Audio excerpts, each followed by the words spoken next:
Hola, bienvenidos a esta sesión de ensamblajes más que humanos como parte de Entre Ríos del seminario Culturas Hidrocomunes.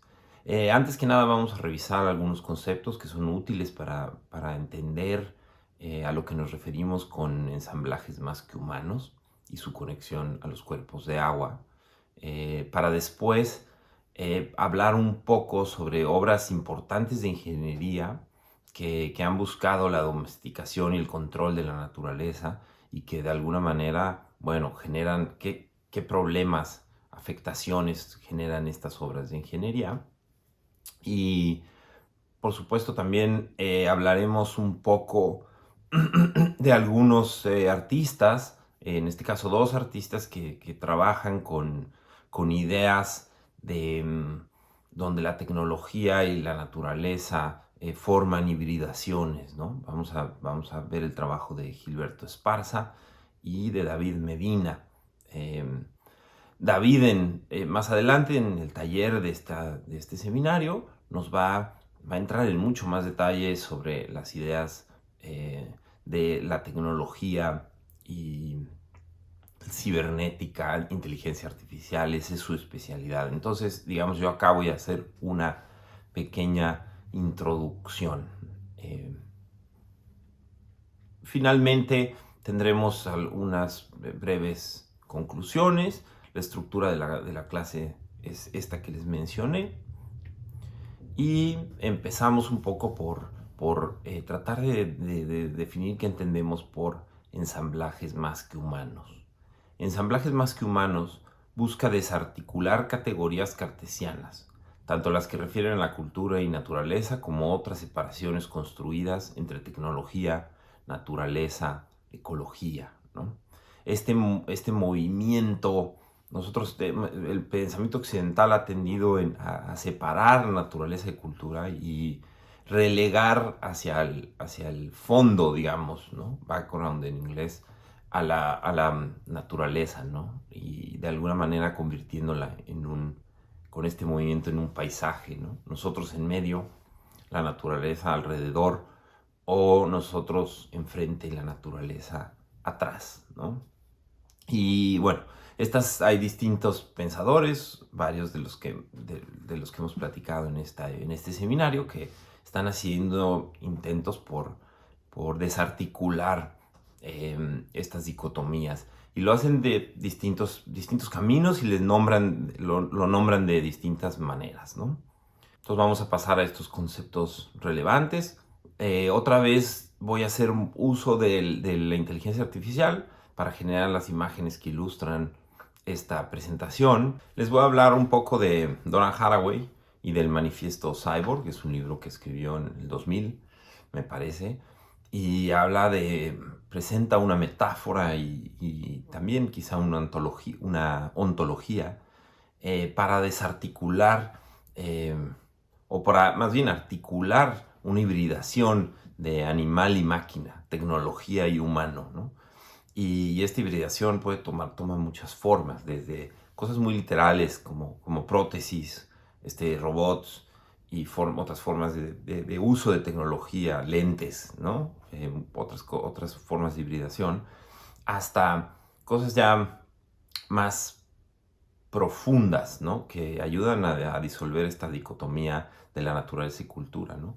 Entre ellas también ella presenta la idea del cyborg como una resistencia también a la identidad, o sea, con términos también políticos, feministas, al esencialismo de género y también al esencialismo de la nación, o al menos así yo lo entiendo, de cuestiones identitarias que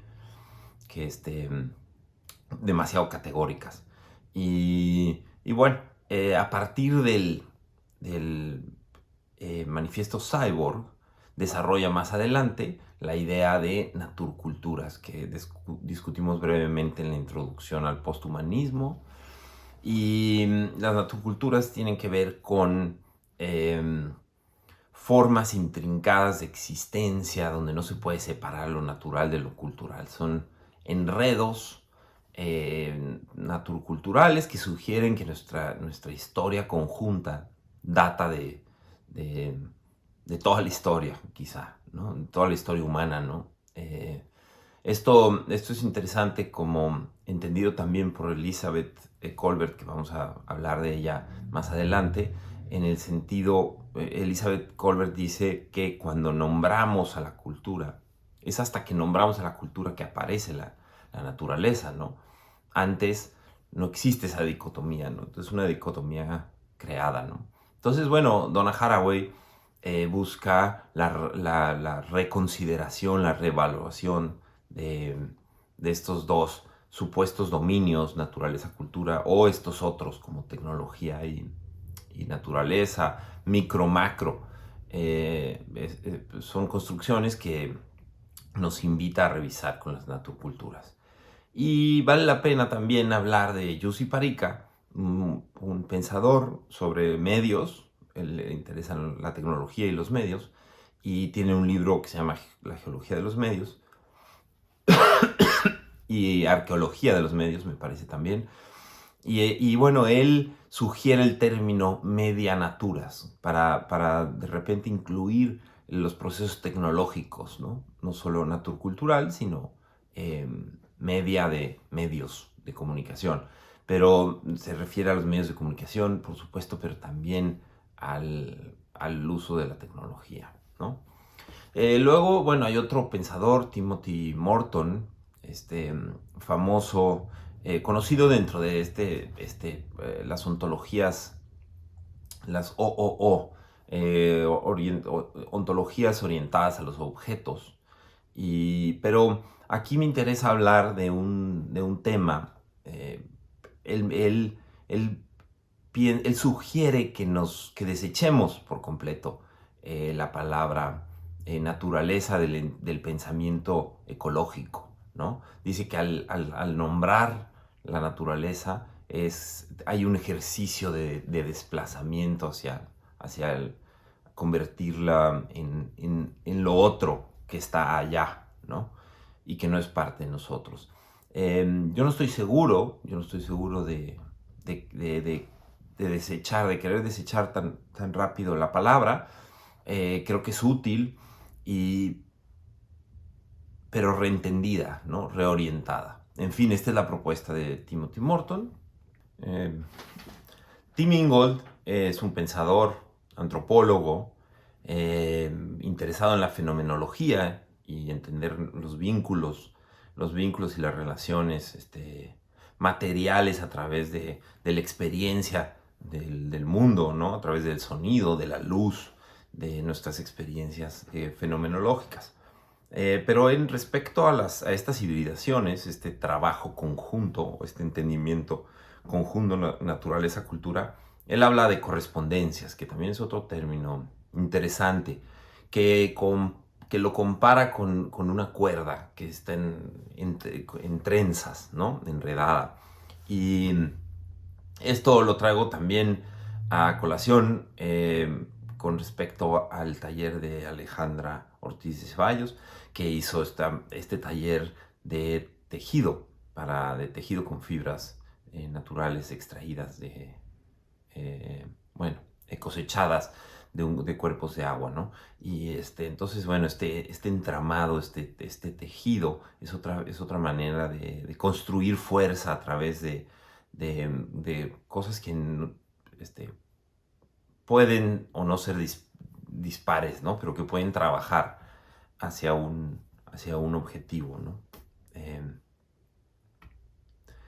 Luego, la palabra de ensamblajes aparece en De Landa, en Manuel de Landa, un filósofo mexicano-estadounidense, y a su vez es una palabra que viene del pensamiento de Deleuze y Guattari, que atraviesan la obra de Landa. No nos vamos a meter en demasiados detalles sobre la filosofía de la teoría de los ensamblajes, pero mencionaremos algunas cosas aquí a través de Manuel de Landa, ¿no?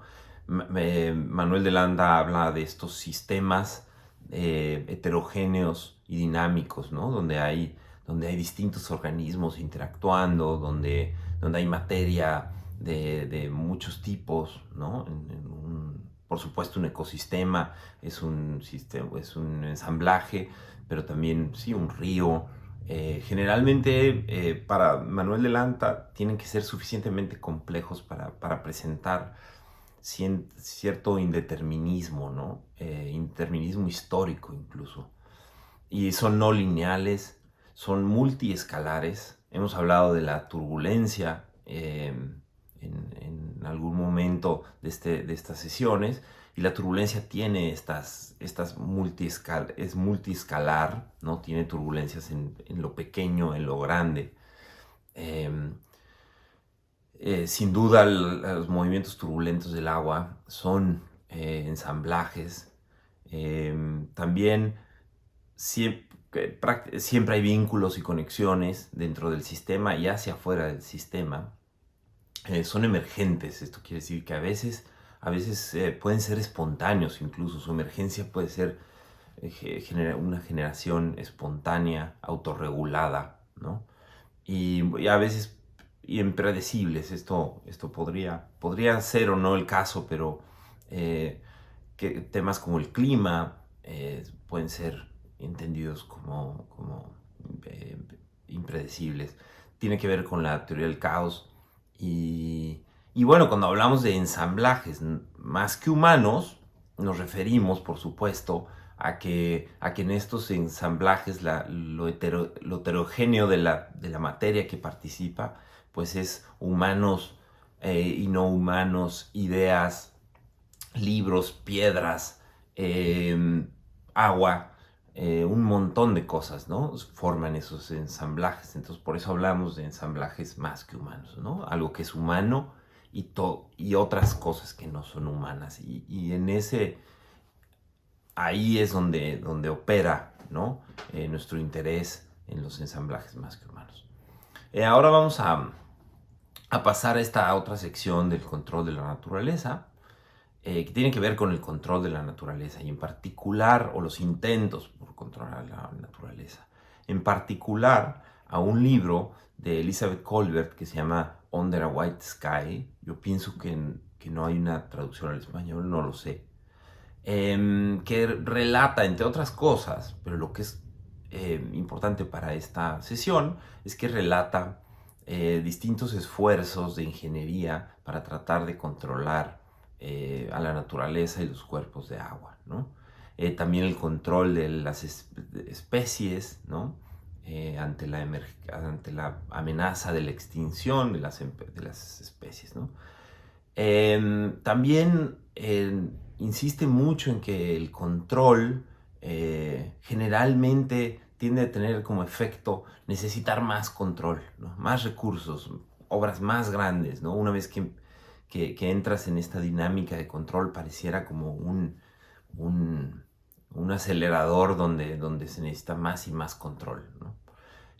Ahora vamos a platicar de los detalles y también estas intervenciones humanas a la vida, al planeta, luego se vuelven una especie como de vicio de dependencia, donde el cuerpo de agua necesita ya de esta domesticación. O sea, ya se vuelven estas hibridaciones complejas, donde en efecto no es fácil romperlas, y no es fácil decir, ok, bueno, vamos a regresar al punto anterior, porque ese punto anterior ya no existe, ¿no? Entonces hay que asumir esta indeterminación y tratar de encontrar respuestas que sugieran otros caminos que no sean los del control absoluto, ¿no? Sino del diálogo y de habilitar una respuesta, ¿no? También nos explica cómo los sistemas naturales se desbordan y eso, bueno, es algo que hay que considerar, ¿no? Primero, nos habla del río Chicago. El río Chicago a principios del siglo XX se le cambió el flujo, la dirección del flujo. Esto es algo que no es novedad, en tiempos romanos se hacía.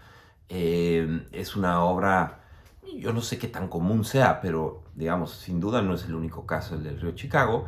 Y se le quiso cambiar el curso en su dirección opuesta porque había muchos problemas de salud en Chicago por el río. Llegaba, traía todas las aguas contaminadas a la desembocadura en el lago Michigan. Y ellos, pues bueno, se les ocurrió que si le cambiaban el sentido al agua, el agua iba a moverse del lago Michigan hacia el río Mississippi y eventualmente al Golfo de México. Así se hizo una obra de ingeniería de gran magnitud para el momento. Aquí vemos el mapa. eh, no sé con qué tanto detalle se pueda ver, pero en efecto ahí está del lado derecho el lago Michigan y en el primer diagrama el río Chicago viene bajando, ¿no? Y sale el lago Michigan y luego se excavó este Chicago Sanitary and Ship Canal, un canal sanitario y de barcos para que continuara de alguna manera ese flujo de agua hacia el río Mississippi, ¿no?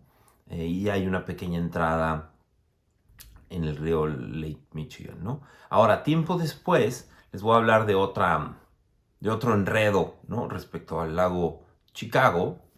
Es importante entender o preguntarse tanto por los efectos de cambiar el cauce de un río como el de no hacerlo, ¿no?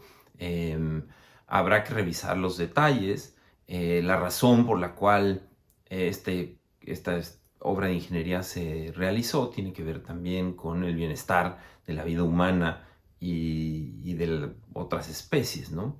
Entonces, tenemos que ser cuidadosos también a entender que cuando reconocemos que estamos intrincados en naturculturas, pues tenemos que encontrar estas formas de responder a lo no humano y proteger algunas cosas de lo humano, ¿no? Bueno, entonces es un antecedente. Algunas otras obras de las cuales voy a hablar de ingeniería más adelante. Pero ahora voy a pasar a un tema que es un problema en muchas partes del mundo. De hecho, bueno, toma muchas formas, pero en particular esta es la sobrepoblación de la carpa, el goldfish, la carpa asiática en distintas partes del mundo. Esta es una especie que se reproduce muy fácil y que ha sido importada a todos los continentes, hasta donde sé, y donde en particular en Estados Unidos, en México, ha tenido un impacto serio en los ecosistemas riberinos, ¿no? En el caso del Mississippi, por supuesto, hay un problema de sobrepoblación de carpas. La carpa es una especie que tiende a ser invasiva con otros organismos, entonces, bueno, disminuye la población de otras especies, la heterogeneidad, ¿no? De la que hablábamos de un sistema complejo se reduce también, ¿no? Cuando hay una especie dominante. Y entonces, bueno, una de las cosas que están enredadas es esto. La carpa llegó al río Mississippi y entonces, bueno, con este cambio de sentido del río, la gente, el Estado, con este cambio en la dirección del río, el Estado quiere evitar que los peces, la carpa, lleguen al lago Michigan. Y entonces, después de muchas consideraciones, se les ocurrió, crearon este sistema para electrificar a los peces, ¿no? Sin embargo, se han encontrado, esto también ya vino tarde, se han encontrado ya carpas dentro del lago Michigan. No se sabe, no está claro si tienen capacidades de reproducción, pero todas las entradas a través de los ríos por el lago Michigan tienen este sistema de electrificación. Acá pueden ver los letreros donde le piden a la gente que tenga cuidado, que no se puede pescar, ¿no? Aquí estamos viendo una pequeña ilustración de esto. Entonces, del lado izquierdo es hacia el Mississippi River y del lado derecho hacia el lago Michigan. Entonces, aquí lo que quieren detener es que los peces que vienen desde el río Mississippi no lleguen al lago Michigan, ¿no? Bueno, ese es un caso le cambias el sentido del río y luego te surge otra problemática. Y entonces esa problemática necesita de un sistema de electrificación y bueno, y esto surgen otros problemas, ¿no? La navegación, el flujo de las personas ahí. Entonces es como ir tapando, tener una pared llena de agujeros como de caricatura y uno va tapando y va saliendo otro hoyo por otro sitio, ¿no? Y eso parece, ¿no? Parece que ese es el camino, ha sido el camino yo digo, no sé cuáles son las soluciones, este es un problema complejo, ¿no? Difícil. Ahora voy a hablar un poco del río Mississippi, pero mucho más abajo, más cerca del Golfo y en la zona de Luisiana, ¿no? El río Mississippi es un río muy grande, navegable, que se puede transitar hacia adentro de Estados Unidos, que genera mucha industria y tiene ingresos considerables, ¿no? para el sector privado y el público.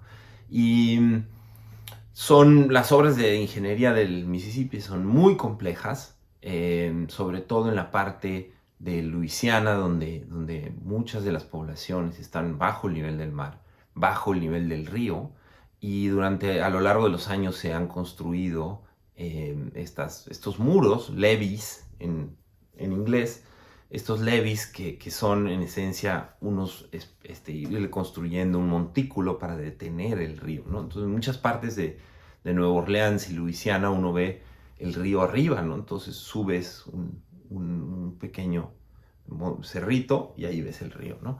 Y bueno, estas obras han sido kilómetros y kilómetros, ¿no? Son necesarias o si así se han argumentado para evitar las inundaciones de las poblaciones, ¿no? Hay también mucha discusión por ejemplo, en la fundación de Nueva Orleans, ¿no? Si era una zona, no parecía una buena idea hacer la fundación de una ciudad en ese sitio, aún así se hizo, y bueno, una vez más hay que poner en acción una serie de medidas, ¿no? Por supuesto que hay que proteger a la ciudad, pero se tiene que encontrar distintas soluciones. Estas han sido de ingeniería, ¿no? Este caso del que voy a hablar es sumamente emblemático y consiste en que hace unos años el río Mississippi cambió un poco el curso de su cauce, ¿no? Para unirse al río Atchafalaya, ¿no? En Luisiana, porque de alguna manera ese río le representaba una salida más rápida al mar, ¿no? Los ríos tienen esta voluntad, si se quiere, de liberar su energía, ¿no? Digamos, lo más rápido posible, dadas las condiciones geográficas. Y entonces en algunos momentos los ríos en inundaciones o en otro tipo de eventos se brincan en meandros, por ejemplo, o se van, o las empieza por la erosión, se empiezan a ser jalados hacia otros tributarios, otros ríos. Y esto pasó con el Mississippi, no en su totalidad, pero empezó a suceder que mucha del agua del Mississippi se estaba yendo, tomando el camino corto al mar y brincándose, digamos. Esto hubiera tenido consecuencias de dejar a Nueva Orleans sin un río navegable, ¿no? Para la industria. Y esto, digamos, para el pensamiento, sí, para el capitalismo, para el desarrollo del sector privado, de los puertos y del comercio en Estados Unidos, no era una opción, ¿no? Entonces se les ocurrió que era mucho mejor, mucho más fácil eh, insistir dejar al reencauzar al Mississippi dentro del cauce anterior a través de una obra gigantesca que pudiera detener esa cantidad de agua, ¿no? Entonces, bueno, esto se construyó, como ellos dicen, esta maravilla de la ingeniería, que lo que hace es que controla qué tanta agua pasa eh, del Mississippi al Atchafalaya. Esta obra de ingeniería sigue ahí y sigue operante, y de hecho, bueno, deja el 70% del agua. El 70% del agua pasa por el río Mississippi en su cauce original, y el 30% se va al Atchafalaya, ¿no?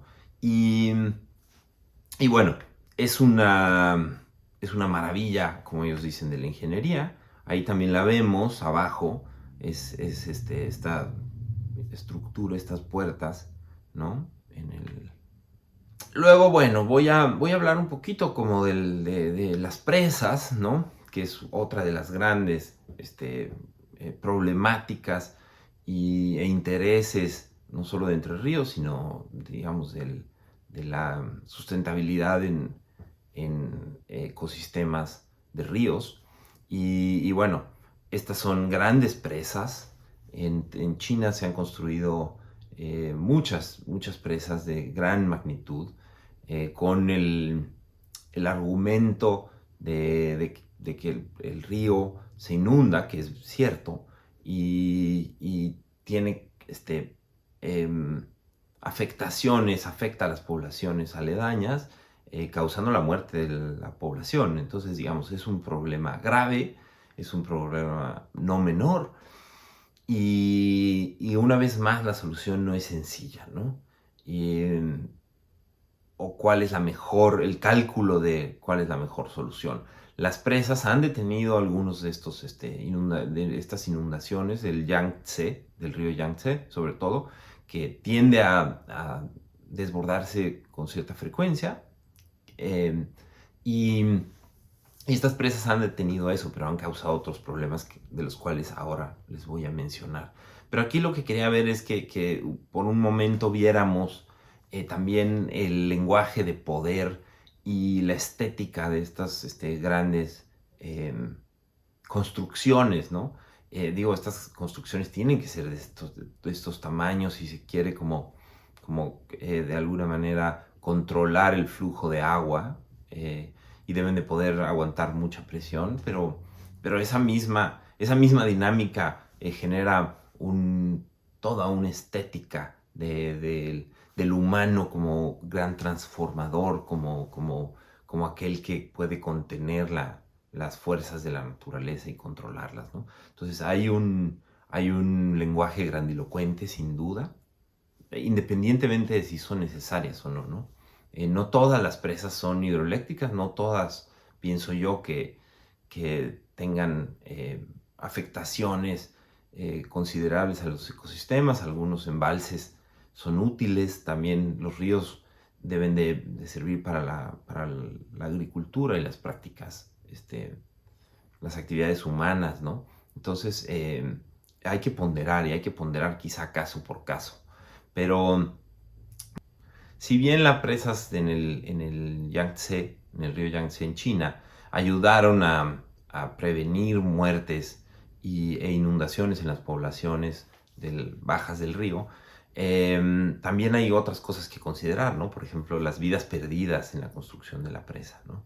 También los nuevos deslizamientos de lodo en las barrancas, que también inundan, se llevan pueblos enteros en las partes altas donde no había tanta humedad, ¿no? Porque las presas, cuando se construye una presa, se inunda la parte de arriba, el río sube, y eso, digamos, se traga ecosistemas enteros, o pueblos, comunidades, y también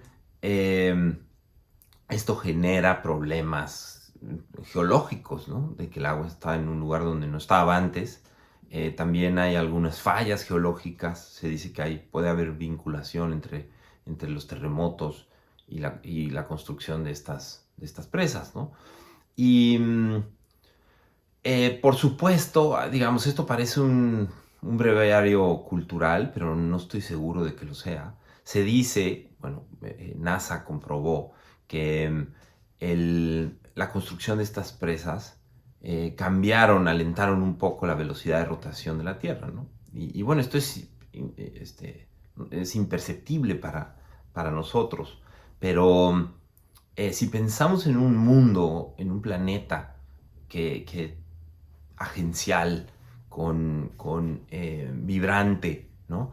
Y que reclama en forma de manifestaciones, fuerzas, como hablamos en sesiones anteriores, pues quizá no sea tan imperceptible, ¿no? Quizá no lo sentimos, pero no sabemos cuál vaya a ser el efecto de estas grandes construcciones, ¿no? Y me gustaría una vez más poder ser más propositivo en qué otras soluciones hay con respecto a estos problemas. Lo desconozco, pero bueno, creo que podemos pensarlo juntos, ¿no? Ok, ahora voy a hacer una pequeña transición de estas obras medianaturas o tecnológico-naturas hacia la inteligencia artificial, donde, bueno, ya David nos dará una clase sobre su trabajo y el entendimiento que tiene de la inteligencia artificial y su relevancia para los cuerpos de agua, ¿no? Pero por lo pronto, a modo de introducción, voy a tratar de hacer esta transición aprovechando el que estoy hablando de presas, ¿no? Entonces aquí les pongo un fragmento de una pregunta que le hice al ChatGPT, que es para los que no sepan, este generador de texto, es una especie, bueno, es un robot de inteligencia artificial, que uno le hace preguntas y basado en inteligencia artificial y en todo un archivo gigantesco de textos, nos da respuestas, ¿no? Es bastante impresionante. Pero quisiera yo que notáramos algo respecto a notáramos juntos algo respecto a estos textos que les voy a leer, ¿no? Entonces yo le pedí al robot, al chat GPT, que me describiera una presa, pero que lo hiciera en prosa, ¿no? En una prosa. Y entonces lo que hizo fue lo siguiente. En el corazón de un escenario natural majestuoso, donde los ríos rugen y las montañas se alzan imponentes, emerge una maravilla de la naturaleza en una corriente de energía que alimenta nuestras vidas modernas, la presa hidroeléctrica.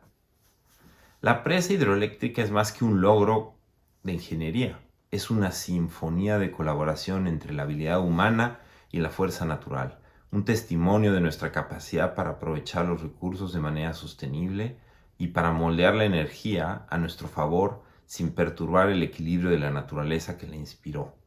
En su silenciosa grandeza, la presa hidroeléctrica se erige como un monumento moderno a la capacidad humana de convertir la fuerza del río en el latido de nuestras ciudades y la luz en nuestras vidas.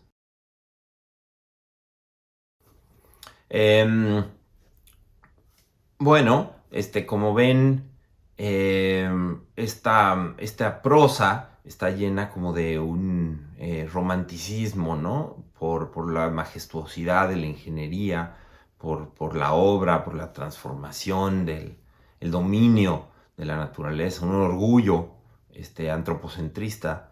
Y bueno, se los dejo a su consideración, está bastante claro, ¿no? Cuál es la intención de poner eso ahí.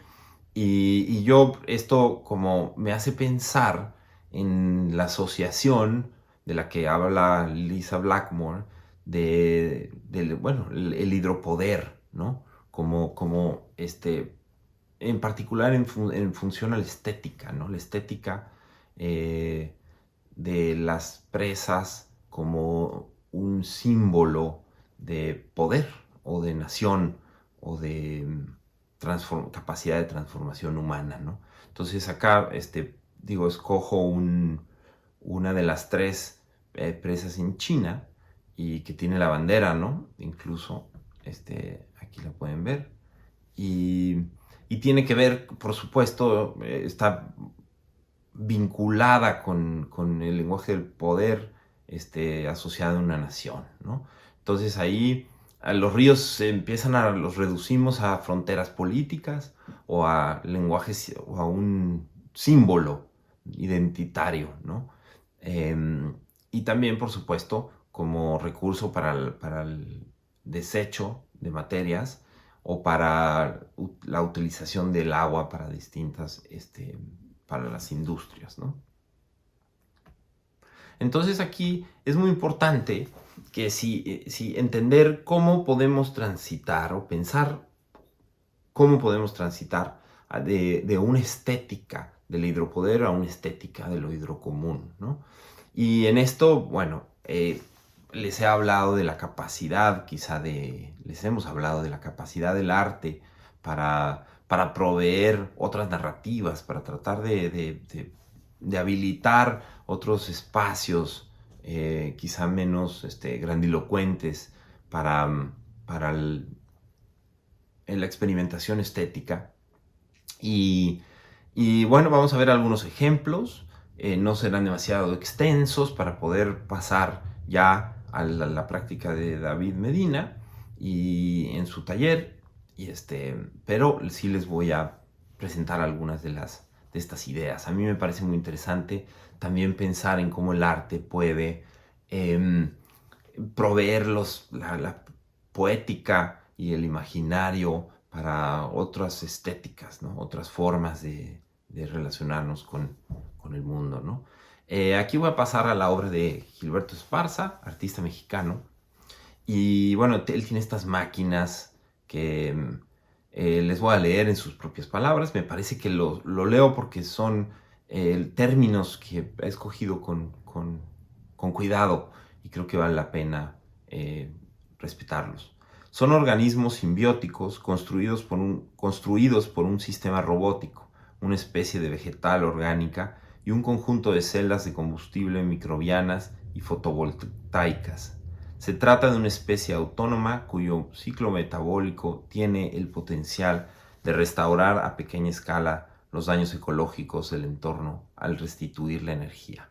Entonces esta máquina, bueno, va, limpia, toma agua del río, la limpia y a través de estas plantas, ¿no? Es una especie de simbiosis, ¿no? Que además opera dentro de la precariedad, ¿no? Entonces me parece muy interesante cómo reconoce los enredos naturculturales que han llevado a la contaminación de los ríos y propone el imaginario de la restitución o la limpieza de ese cuerpo de agua desde la precariedad. Y creo que esa es una de las cosas que son importantes, ¿no? Y recordemos lo que decía Anna Tsing, ¿no? Como desde la precariedad tenemos oportunidades de construir el futuro, ¿no? Esta es otra obra que se llama Plantas autofotosintéticas.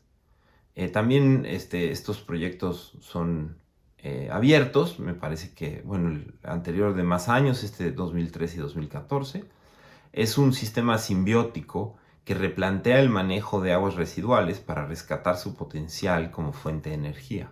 Está construido por un conjunto de celdas microbianas donde se desarrollan colonias de bacterias cuyo metabolismo produce electricidad y mejora la calidad del agua, ¿no? Entonces, una vez más, es una sugerencia, por supuesto, esto no es práctico, ¿no? Que yo sepa, pero digamos, estamos hablando de abrir la posibilidad, un imaginario de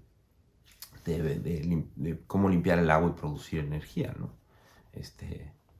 Que luego uno piensa, ¿no? A veces la ciencia necesita de esas imágenes, ¿no? Si quizá esto es posible, ¿no? Nada más estas imágenes no necesariamente están poblando al pensamiento científico, ¿no? Sino las de destrucción y guerra, ¿no? Por supuesto, estoy siendo injusto a generalizar, pero digamos, Creo que poblar con imaginarios, otros imaginarios, es útil, ¿no? Vamos a pasar a un trabajo de David Medina, que es un trabajo que fue parte de una comisión de Entre Ríos y está en la plataforma de entreríos.net, lo pueden ver ahí, y se llama Es torrente y un hilo. Y trabaja curiosamente con una versión anterior del ChatGPT y que David Medina programó para que generara flujo textual, un río de textos que nos cuentan cosas, nos cuentan, son pasajes, como viñetas, pequeñas viñetas de texto muy interesantes que generan un eterno fluir, como el scroll, ¿no? Cuando hacemos scroll down, entonces uno entra a esta página y puedes ir bajando y bajando y leyendo. Y este flujo único, además, ¿no? De textos autogenerados, autogestionados. Aquí regresamos otra vez a la idea de la teoría de los ensamblajes y de Landa, ¿no?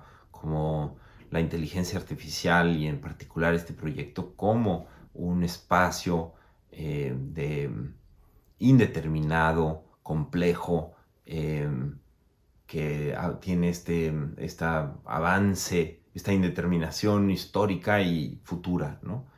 Y bueno, les voy a leer también un poco para que sean sus propias palabras. Es torrente y un hilo es una obra web que presenta un flujo constante y cuasi interminable de textos, una colección de composiciones generadas con técnicas de inteligencia artificial que han sido entrenadas previamente con millones de textos y libros en español.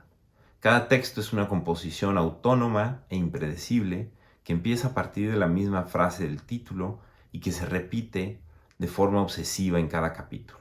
La obra se presenta también como un paisaje pervertido, un río de textos.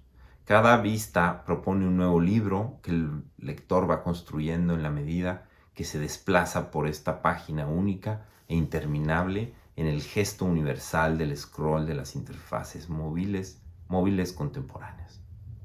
Entonces, bueno, aquí hay algunos textos de los que genera. Les voy a leer un par. Es torrente y un hilo de sangre. Me envolvió la garganta. Sentí un escalofrío mediante me acercaba a él con la mirada. Espérame a la orilla.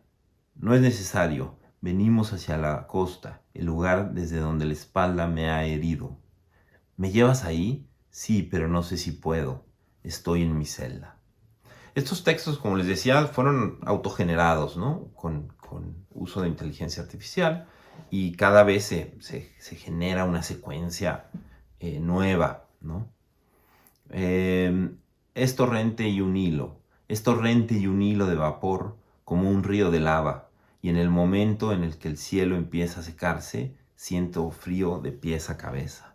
Estoy sentado en una especie de jaula metálica donde hay 6 cajas abiertas de par en par, una en total y otra con la parte superior de la jaula y que en todos los lugares hay más pequeñas. Bueno, pueden entrar a la página y leerlo. Es interesante también que el proyecto va cambiando el color del sitio conforme avanza la hora del día en tiempo de Bogotá. Entonces eso también es interesante, ¿no? Entonces, bueno, finalmente vamos a hacer una pequeña recapitulación y bueno, primero presentamos distintas visiones teóricas o ideas teóricas para reconciliar la idea de naturaleza y cultura, tecnología y humanos. Ahí exploramos la idea del cyborg de Donna Haraway, las naturculturas, las medianaturas de Jussi Parica, muy, por supuesto, muy por afuerita, pero son conceptos útiles, ¿no? La idea de Timothy Morton de la naturaleza sin de imaginar una ecología donde no haya naturaleza, sino simplemente una ecología, algo ya dado, ¿no? Después pasamos, revisamos un poquito ciertas obras de ingeniería que han generado grandes obras de ingeniería que tienen distintas afectaciones, de las cuales no se puede hacer un cálculo, ¿no? Porque son sistemas emergentes y complejos, y estos cálculos generalmente demandan más control de los humanos y más energía y más dinero, ¿no? Y parece como que hay una necedad, ¿no? Una necedad por continuar este camino de domesticación. Y pareciera como que cada obra que se hace demanda una siguiente para sostener ese andamiaje que se tambalea constantemente, ¿no? Y bueno, luego a partir de esas construcciones de ingeniería también brevemente identificamos una estética relacionada al hidropoder y a las grandes máquinas y las grandes construcciones y las grandes maravillas de la ingeniería, como describen muchos de los ingenieros, de algunos ingenieros. Y de ahí me parece que la pregunta importante es: ¿qué otras estéticas podemos aportar a esta discusión para poder atender estos problemas complejos de una manera más justa, ¿no? Porque hay que atenderlos, hay que vivir es necesario vivir en cohabitación con las obras de ingeniería y con la tecnología y con la inteligencia artificial. De nada nos sirve imaginar un planeta donde no había obras de domesticación. Digo, vamos a fallar porque no vamos a encontrar, para empezar, ese planeta donde la tecnología, los humanos y los no humanos estábamos profundamente intrincados. Sin embargo, pareciera que perdimos, como en una amnesia histórica quizá, perdimos el vínculo que nos explicaba ese continuo entre la tecnología que siempre estuvo ahí, el control, y hoy en día, ¿no? Pero entonces, ¿cómo hacemos ahora? ¿Cómo construimos nuevos futuros sin pensar en pasados que no existen, ¿no? Finalmente, bueno, esta imagen de la inteligencia artificial, el control, este es el control que lo controla todo, y eso es lo que generó. Entonces ahí estamos en el control. Luego les comparto un poco estas imágenes de Nueva Orleans, de algunas partes de Nueva Orleans. Está perdiendo terreno, tierra, por segundos, ¿no?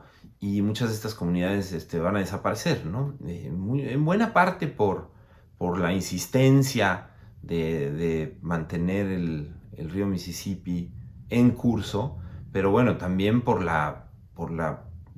lo gigantesco del río, ¿no? La cantidad de sedimento que mueve, ¿no? Entonces, curiosamente, hay unas partes de cerca del río que se están quedando sin tierra, y otras partes donde se está creando tierra, porque el sedimento llega ahí. Entonces está cambiante, es un territorio cambiante. Entonces aquí vemos cómo los habitantes ya suben las casas para permitir las inundaciones, ¿no? Como una forma de convivencia, ¿no?